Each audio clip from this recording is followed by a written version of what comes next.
一个人如果真的自信，他到底能有多快乐？昨天我们要去拍大胖媳妇去接拿铁放学，在路上迎面走过来一个大姐，就看了他几眼。大胖媳妇很坦然地接受了大姐的凝视，然后转头跟狗说：“对，我就是明星。” Yeah, I'm a star.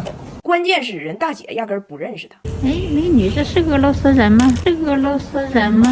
他没有在故意出梗，也没有在开玩笑，他就是这么自信。他对自己的认知跟现实是有很大偏差的，所以他这么快乐。前一阵我劝他去健身房锻炼锻炼，他回国之后又胖不少。我说你好歹的控制一下，他就每周去健身房，1周4练，坚持了2周之后又胖了4斤。然后我俩有一个共同的朋友，他就老跟他一起去健身房。我就问我这朋友，我说你姐夫1周4练1斤没掉，你下次去的时候帮我观察一下，完你告诉我一下你姐夫到底是咋练的呗。根据一线记者发来的报道啊，晚上7点半时许，大胖老师出现在了健身房，一共待了50分钟，30分钟在放松和拉伸，时不时会对自己健美的身材陷入沉醉。半小时后，大胖老师终于蓄势待发，走向了器械区，开始刷抖音。我朋友说，姐夫呢，器械几乎做了1遍，动作几乎一下没练。你别看他偷懒不上重量，但是所有的领域人都涉足呢。器械完人还有氧，在跑步机的时候还给我发来了一个图片，今天燃烧的卡路里。但是我从前方记者的实况转播里都看着呢，不光说那个不是他自己跑出来的卡路里，他还在跑步机上点外卖。我仔细一拉画面，还能看出来点的是腰子，点的是腰子。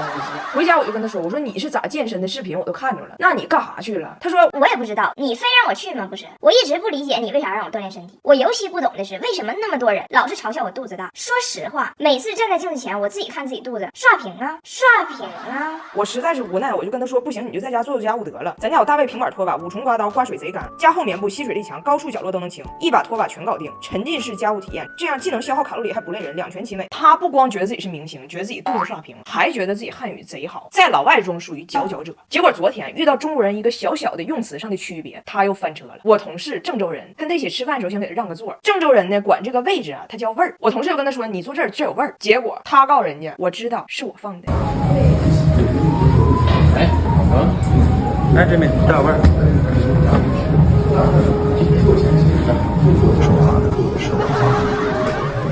哎，你说外国人随不随礼呢？他们有没有随礼的苦恼呢？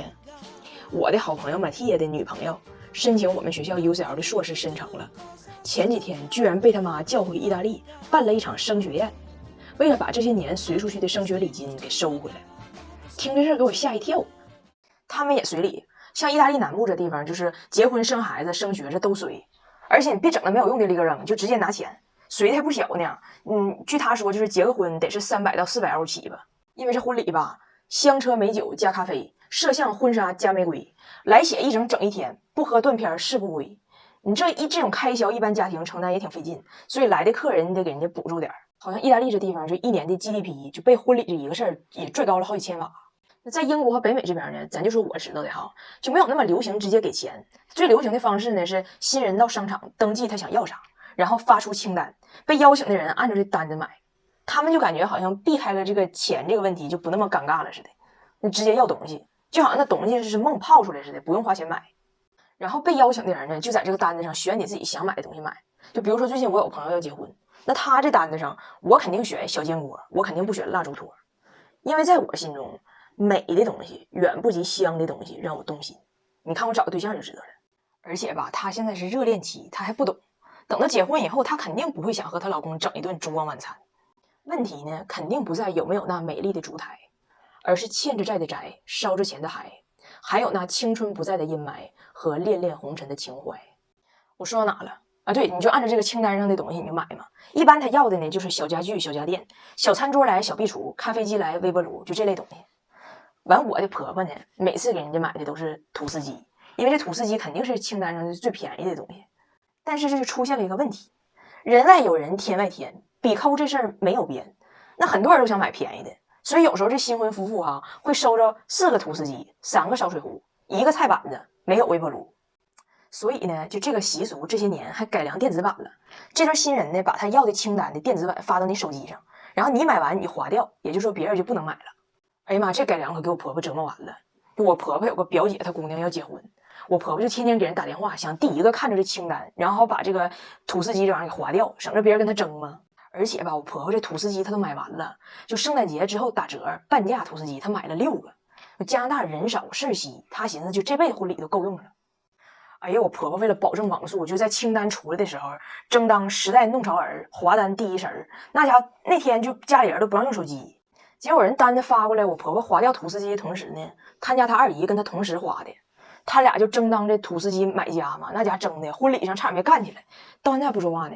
现在这个传统呢，就演化的更先进了，就这小两口呢，就选一个他们喜欢的档次的商场，完到那以后人给你个扫码机，你俩就逛，喜欢啥你就扫。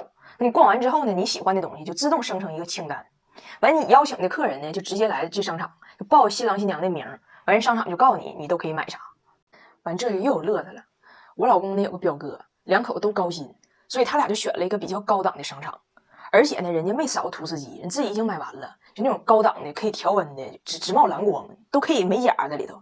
完，他俩扫的就都是高脚杯、银器餐具啥的，还有个家用意大利面制造机。我婆婆一看这清单，差点没气嘎过去。她还有5个土司机没用呢。最后婚礼那天，那我选的肯定是高脚杯呀。我就一直搁这寻思，你说我婆婆最后能选啥呢？结果到点了，车门一开，我婆婆抱着她3年之前买的土司机大盒子就上来了。我就问她，我说他们不是没要土司机吗？我婆婆说的，相似就行呗，就大概就是那个意思。我说那这个土司机跟哪个相似啊？我婆婆说，他俩不是要那个家用意大利面制造机吗？我说那个跟土司机哪儿相似啊？我婆婆说，都玩面嘛，你烤面包烤意大利不就得了？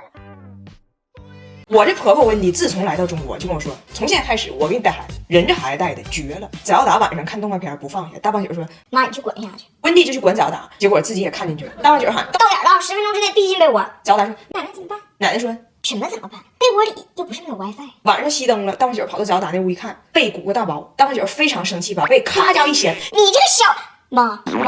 然后呢，就中国老人比较担心、比较焦虑的事儿，他也听不懂，还老帮倒忙。拿铁睡觉的时候吧，老爱吃手。我爸呢，就拿个榨汁机把苦瓜搅成汁儿，苦的嘛，涂到拿铁手上。温迪根本没懂我爸的目的，就说榨汁这个活，哥哥我也可以，放着我来。然后晚上给拿铁榨的是芒果汁儿，拿铁本来是这样的，现在是这样的。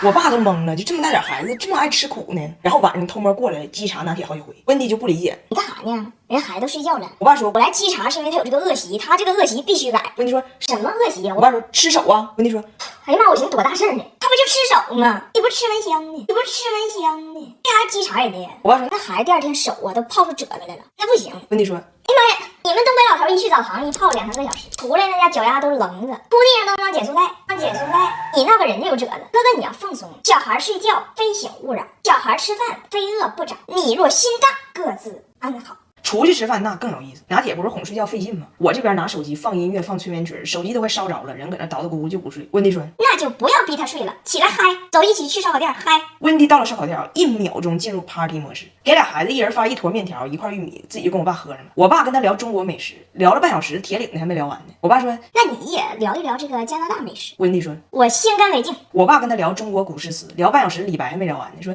那温迪你也聊一聊这个加拿大古典文学。温迪，我先干为敬。我说爸呀，你聊点加拿大有的，你净整这个他插不上话的文化遗产，咔咔干，一会儿把这都喝成遗址了都，遗址了都。那俩孩子陪到12点半呢。我爸说杯中酒啊，喝完温迪就给续上。我爸说这个杯中酒啊，喝完温迪又给续上。温迪续完看向大家，大胖姐说没毛病，杯中酒就是杯中要酒，没毛病。早达说奶奶，杯中酒就是白白的意思。拿铁说